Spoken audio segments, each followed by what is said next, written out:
नमस्कार मित्रांनो, शुभ श्रावणी मालिकेच्या येणाऱ्या भागामध्ये आपल्याला जबरदस्त ट्विस्ट बघायला मिळणार आहे. इंद्रनील सानिकाच्या जीवावर उठलेला आहे. तो आता सानिकाच्या जीवाची पण पर्वा करत नाहीये. त्याला फक्त काही करून स्वतःला वाचवायचंय जेलमध्ये जाण्यापासून आणि याच कारणामुळे तो आता सानिकाचा जीव घ्यायला देखील मागे-पुढे बघणार नाहीये. पण या सगळ्यामध्ये श्रावणी येऊन सानिकाला वाचवू शकेल का व इंद्रनीलला धडा शिकवू शकेल का? हेच आपण मालिकेत पुढे बघणार आहोत. नेमकं इंद्रनीलचा असा काय प्लॅन आहे आणि या सगळ्यामधून श्रावणी तिला कसं वाचवेल याबद्दल आपण चर्चा करूया. मालिकेत आपल्याला असं बघायला मिळालं की तुम्हाला माहितीच असेल इंद्रनील घर सोडून पळून गेलाय. स्वीटीने त्याच्या बहिणीने इंद्रनीलला सांगून ठेवलंय की भावा तू या शहराच्या बाहेर जाऊन कुठेतरी लपून बस.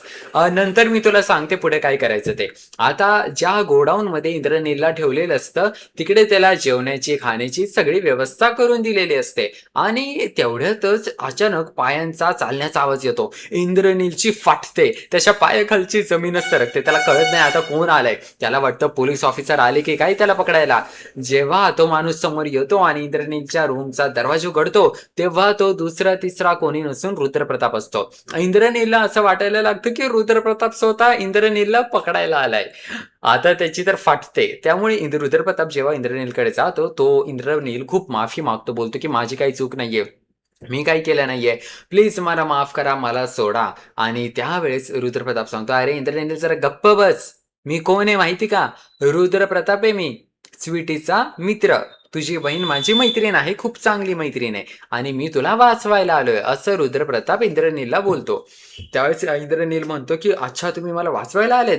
तर मग तो सांगतो की "तुमच्याच पोलीस स्टेशनमधले काहीच पोलीस ऑफिसर आले होते मला पकडायला." तर रुद्रप्रताप सांगतो, "हो, कारण तुझी केस आता कमिशनरपर्यंत गेली आहे. त्यामुळे तुला स्वतःला कसंही करून आपल्याला वाचवायचंय आणि तुला वाचवण्यासाठी मी तुला सांगेल आता ते करायचंय." त्यावेळेस इंद्रनील आता रुद्रप्रताप सांगेल ते करायला तयार होतो. रुद्रप्रताप असं सांगतो, की हा हा जो केस आहे, आपल्या भारतात कसं असतं, की हे जे कायदे आहेत ना, बायकांच्या बाजूने असतात.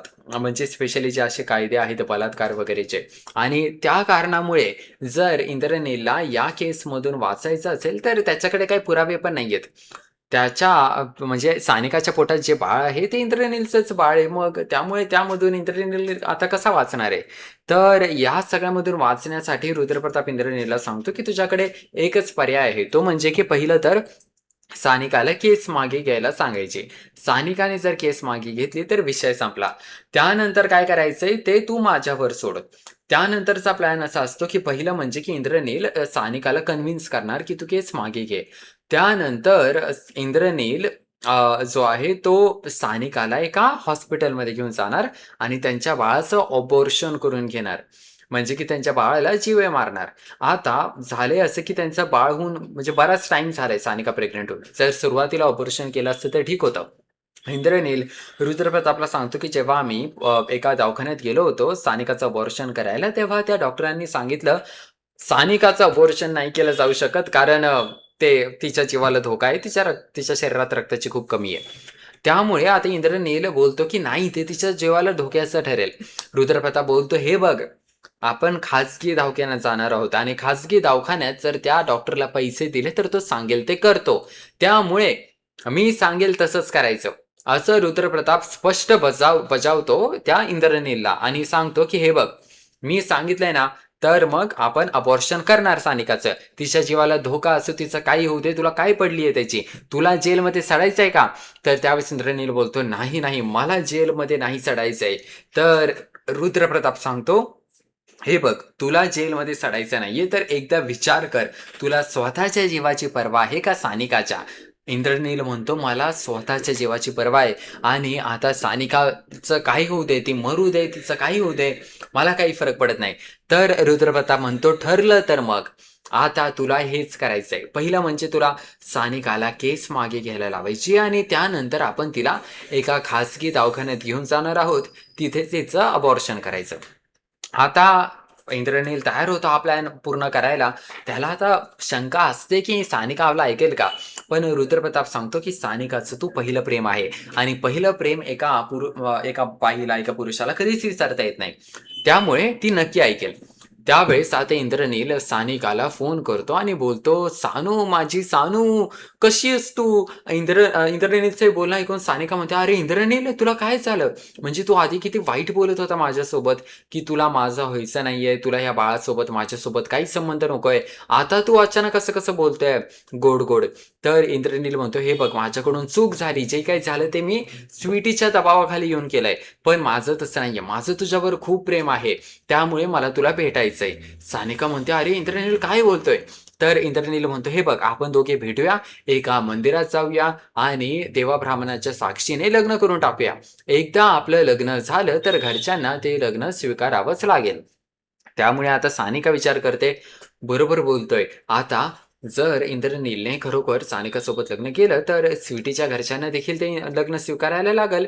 सानिकाच्या घरच्यांना देखील ते लग्न स्वीकारायला लागेल. बिचाऱ्या स्वीटीला टेन्शनच असतं, की तिची आई तिचं लग्न कोणत्याही म्हाताऱ्यासोबत लावून देईल.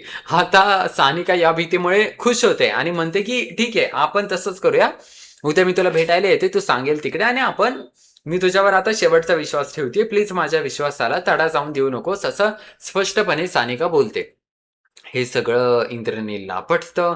आता मित्रांनो, आपल्याला असं बघायला मिळतं, की इंद्रनील जो आहे तो जेव्हा या सगळ्या गोष्टींचा विचार करतो, तेव्हा आता त्याच्या लक्षात येतं, की त्याच्याकडे एकच पर्याय उरलाय, की सानिकाचा जीव धोक्यात घालायचा.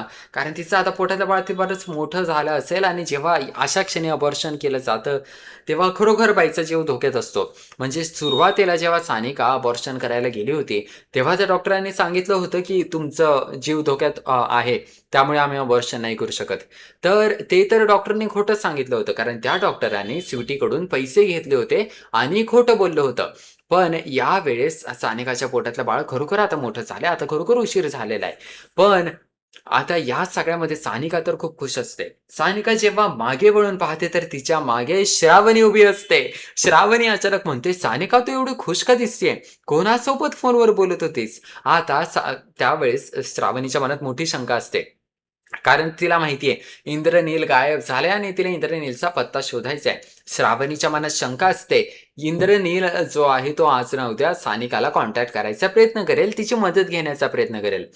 त्यामुळे ती सानिकाला विचारते. सानिका उलट श्रावणीवरतीच चिडते. आता सानिकाला समजत नाहीये ही श्रावणीच तिला तिचा जीव जाण्यापासून वाचवणार आहे. पण सानिकाला डोकंच नाहीये. तिला डोकं असतं तर ती इंद्रनीलच्या चक्करमध्ये अडकली पण नसती. पण आता याच सानिकाला राग येतो. ती म्हणते, "तुझं काय चाललंय श्रावणी? का सारखं माझ्यात नाक खुपसत असते? माझे पर्सनल गोष्टी आहेत. माझी कॉलेजची मैत्रीण होती." असं बोलून सानिका तिकडून निघून जाते. पण श्रावणीच्या मनात शंका कायम राहते. तिला लक्षात येतं काही ना काही गडबड तरी नक्की आहे. आता मित्रांनो, या मालिकेच्या पुढील भागात आपल्याला असं बघायला मिळणार आहे, की जेव्हा सानिका खुश असते, तेव्हा श्रावणी येऊन विचारते, "तू का खुश आहे? मला खरं सांग." तेवढ्यातच मागून शोभा येते, अनुराधा येते, म्हणजेच शुभची आई येते आणि ते येऊन श्रावणीला टोमणा मारतात, "तुला काय करायचंय?" तिला माझ्या सानिकाला कसं माहिती असणार आहे इंद्रनील कुठे आहे? केली ना तू त्याच्यावरती केस कंप्लेंट. आता शोध त्याला कुठे आहे तो. आता श्रावणी म्हणते, "काही झालं तरी मी त्या इंद्रनीलला शोधणारच आहे." एवढी एक चांगली गोष्ट आहे. कारण हा इंद्रनील सानिकाला घेऊन खाजगी हॉस्पिटलमध्ये जाणार आहे. बरं होईल जर तेवढ्यातच श्रावणीने येऊन सानिकाला या सगळ्या केसमधून वाचवलं तर आणि तेव्हाच मग खरा इंद्रनीलचा पर्दाफाश होईल. दुसरीकडे मालिकेत आपल्याला असं देखील आज बघायला मिळालं, की शुभू आज तो टेम्पो घेऊन गेला होता ना त्याच्या बाबांचा, त्यातून त्याने पहिली कमाई केलेली असते. जवळपास त्याने 800-900 काहीतरी रुपये कमवलेले असतात. आता त्याच्या आईला तो पैसे द्यायला जातो. आई म्हणते, "मला नाही पाहिजे तुझे पैसे." आता या सगळ्यावरून आपल्याला बघायला मिळतं, की त्यावेळेस ते सगळं ऐकल्यावरती शुभूला वाईट वाटतं, की म्हणजे तो घरच्यांसाठी पैसे कमवतोय, त्याचे घरचेच पैसे घेत नाहीयेत. तर त्यावेळेस मग शोभाचा नवरा त्यांच्या घरात आलेला जावई म्हणतो, "मला द्या पैसे, मी माझा यातला हुंडा कापून घेतो आणि बाकीचे पैसे सेफ ठेवतो." पण शुभूला त्याच्यावरती विश्वास नाहीये आणि त्याचा काही संबंध तरी आहे का या घरासोबत? मग शुभूचे बाबा म्हणतात, "आपल्या घरातली खरी लक्ष्मी कोण आहे? श्रावणी. तिला पैसे दे." आता अशा पद्धतीने शुभूच्या बाबांनी चांगलाच अपमान केलाय शोभाचा आणि अनुराधाचा. असं बोलले ते, की खरी लक्ष्मी आपल्या घरातली आहे श्रावणी. आता शुभला देखील हे पटतं. शुभ आता ते पैसे श्रावणीला देतो. श्रावणी नाही, नाही करत ते पैसे घेते आणि देवासमोर ठेवते. त्यानंतर अनुराधा म्हणते, की मला माझे पैसे द्या.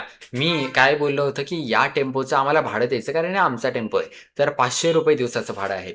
मग शुभू त्या पैशांमधले 500 ची नोट काढतो आणि आईला देतो. अशा पद्धतीने आपल्याला बघायला मिळालं, की घरातल्या घरात त्यांच्यात एक सेपरेशन झालेलं आहे. एक फूट पडली आहे नात्यात. आता हे नातं श्रावणीला जोडायचं आहे. ती कशा पद्धतीने हे जोडते हे बघणं खूप इंटरेस्टिंग ठरणार आहे. महत्त्वाची गोष्ट म्हणजे, की श्रावणीसमोर मोठं आव्हान आहे, की तिला सानिकाला वाचवायचंय त्या दृष्ट इंद्रनील आणि रुद्रप्रतापासून. पाहूया कशा पद्धतीने श्रावणी हे सगळं हँडल करतीये. या सगळ्यावर तुमचं काय मत आहे नक्की मला कॉमेंट करून सांगा. या व्हिडिओखाली आपल्या YouTube चॅनलला लगेच सबस्क्राईब करा मालिकांचे रेग्युलर अपडेट्स मिळवण्याकरिता. आपण भेटूया मालिकेच्या पुढील भागात. पाहूया मालिकेत नवनवीन अजून काय काय घडतंय ते.